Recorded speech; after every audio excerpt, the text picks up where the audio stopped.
Read by Andrea Fiore. The Power of Concentration by Theron Q. Dumont. Lessons 15 and 16. A man forgets because he does not concentrate his mind on his purpose, especially at the moment he conceives it. We remember only that which makes a deep impression.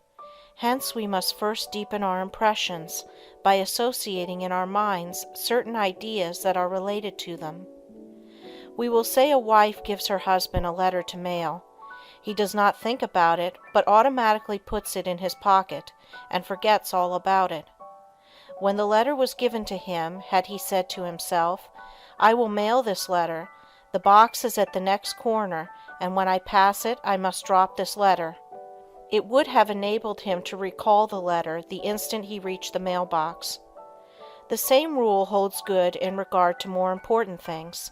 For example, if you are instructed to drop in and see Mr. Smith while out to luncheon today, you will not forget it. If at the same moment the instruction is given, you say to yourself something similar to the following: "When I get to the corner of blank street, on my way to luncheon, I shall turn to the right and call on Mr. Smith." In this way the impression is made, the connection established, and the sight of the associated object recalls the errand. The important thing to do is to deepen the impression at the very moment it enters your mind. This is made possible not only by concentrating the mind upon the idea itself, but by surrounding it with all possible association of ideas, so that each one will reinforce the others. The mind is governed by laws of association, such as the law that ideas which enter the mind at the same time emerge at the same time, one assisting in recalling the others. The reason why people cannot remember what they want to is that they have not concentrated their minds sufficiently on their purpose at the moment when it was formed. You can train yourself to remember in this way by the concentration of the attention on your purpose, in accordance with the laws of association. When once you form this habit, the attention is easily centered and the memory easily trained. Then your memory, instead of failing you at crucial moments, becomes a valuable asset in your everyday work. Exercise in memory concentration. Select some picture, put it on a table, and then look at it for 2 minutes. Concentrate your attention on this picture, observe every detail, then shut your eyes and see how much you can recall about it.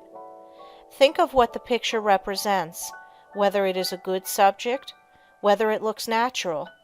Think of objects in foreground, middle ground, background, of details of color and form. Now open your eyes and hold yourself rigidly to the correction of each and every mistake. Close your eyes again and notice how much more accurate your picture is. Practice until your mental image corresponds in every particular to the original. Nature is a wonderful instructor.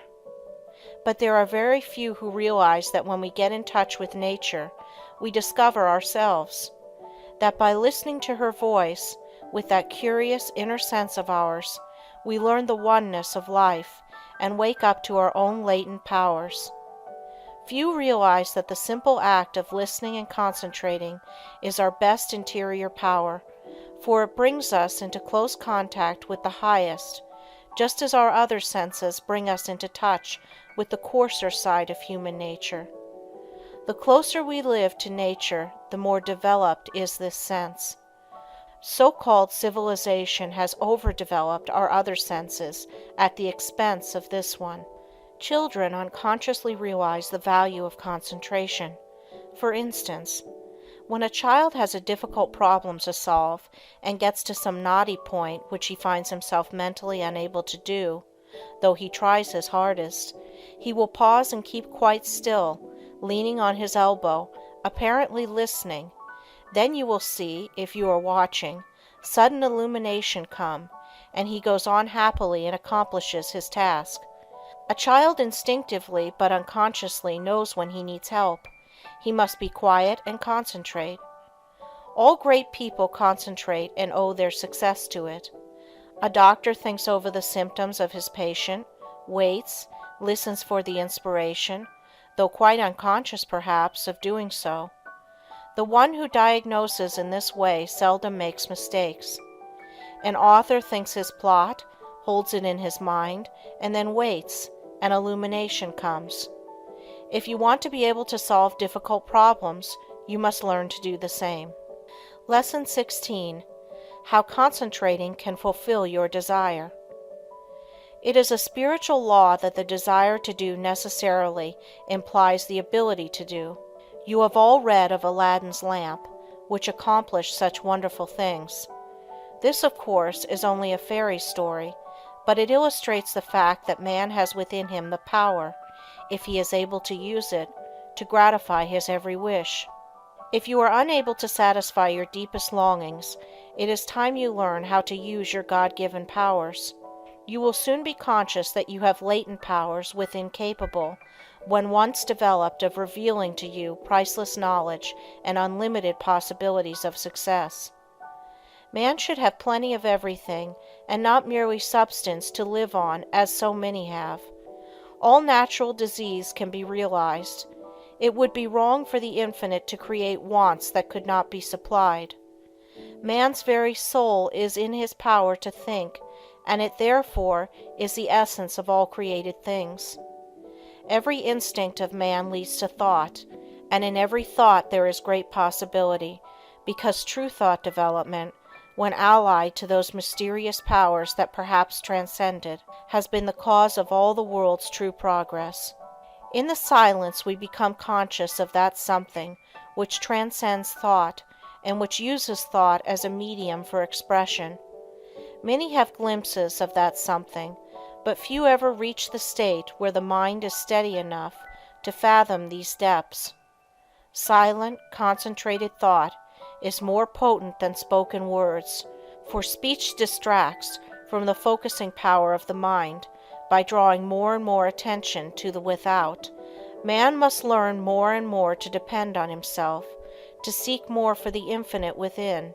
It is from this source alone that he ever gains the power to solve his practical difficulties. No one should give up when there is always the resources of infinity. The cause of failure is that men search in the wrong direction for success, because they are not conscious of their real powers that when used are capable of guiding them. The infinite within is foreign to those persons who go through life without developing their spiritual powers. But the infinite helps only he who helps himself. There is no such thing as a special providence. Man will not receive help from the infinite except to the extent that he believes and hopes and prays for help from this great source. Concentrate on what you want and get it. The weakling is controlled by conditions. The strong man controls his conditions. You can be either the conqueror or the conquered. By the law of concentration you can achieve your heart's desire. This law is so powerful that that which at first seems impossible becomes attainable. By this law, what you at first see as a dream becomes a reality. Remember that the first step in concentration is to form a mental image of what you wish to accomplish. This image becomes a thought seed that attracts thoughts of a similar nature. Around this thought, when it is once planted in the imagination or creative region of the mind, you group or build associated thoughts which continue to grow as long as your desire is keen enough to compel close concentration. Form the habit of thinking of something you wish to accomplish for 5 minutes each day. Shut every other thought out of consciousness. Be confident that you will succeed. Make up your mind that all obstacles that are in your way will be overcome and you can rise above any environment. You do this by utilizing the natural laws of the thought world, which are all powerful. A great aid in the development of concentration is to write out your thoughts on that which lies nearest your heart, and to continue, little by little, to add to it until you have as nearly as possible exhausted the subject. You will find that each day as you focus your forces on this thought at the center of the stream of consciousness, new plans, ideas, and methods will flash into your mind. There is a law of attraction that will help you accomplish your purpose. An advertiser, for instance, gets to thinking along a certain line. He has formed his own ideas, but he wants to know what others think. He starts out to seek ideas, and he soon finds plenty of books, plans, designs, etc. on the subject, although when he started he was not aware of their existence. The same thing is true in all lines. We can attract those things that will help us. Very often we seem to receive help in a miraculous way. It may be slow in coming, but once the silent, unseen forces are put into operation, they will bring results so long as we do our part. They are ever present and ready to aid those who care to use them.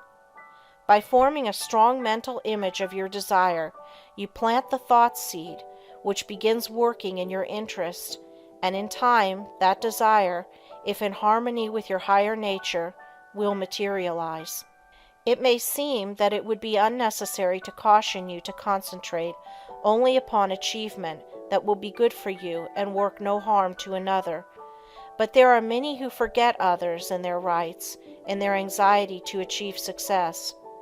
All good things are possible for you to have, but only as you bring out your forces into harmony with that law that requires that we mete out justice to fellow travelers as we journey along life's road. So first think over the thing wanted, and if it would be good for you to have, say, I want to do this. I am going to work to secure it. The way will be open for me. If you fully grasp the mental thought of success and hold it in the mind each day, you gradually make a pattern or mold which in time will materialize. But by all means keep free from doubt and fear, the destructive forces. Never allow these to become associated with your thoughts. At last you will create the desired conditions and receive help in many unlooked-for ways that will lift you out of the undesired environment. Life will then seem very different to you, for you will have found happiness through awakening within yourself the power to become the master of circumstances instead of their slave. To the beginner in this line of thought, some of the things stated in this book may sound strange, even absurd, but instead of condemning them, give them a trial. You will find they work out. The inventor has to work out his idea mentally before he produces it materially.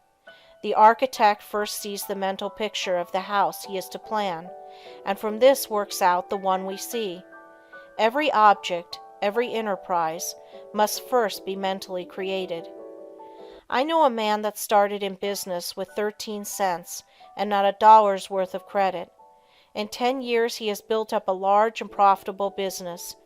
He attributes his success to two things: belief that he would succeed and hard work. There were times when it did not look like he could weather the storm. He was being pressed by his creditors who considered him bankrupt. They would have taken 50 cents on the dollar for his notes and considered themselves lucky. But by keeping up a bold front, he got an extension of time when needed. When absolutely necessary for him to raise a certain sum at a certain time, he always did it.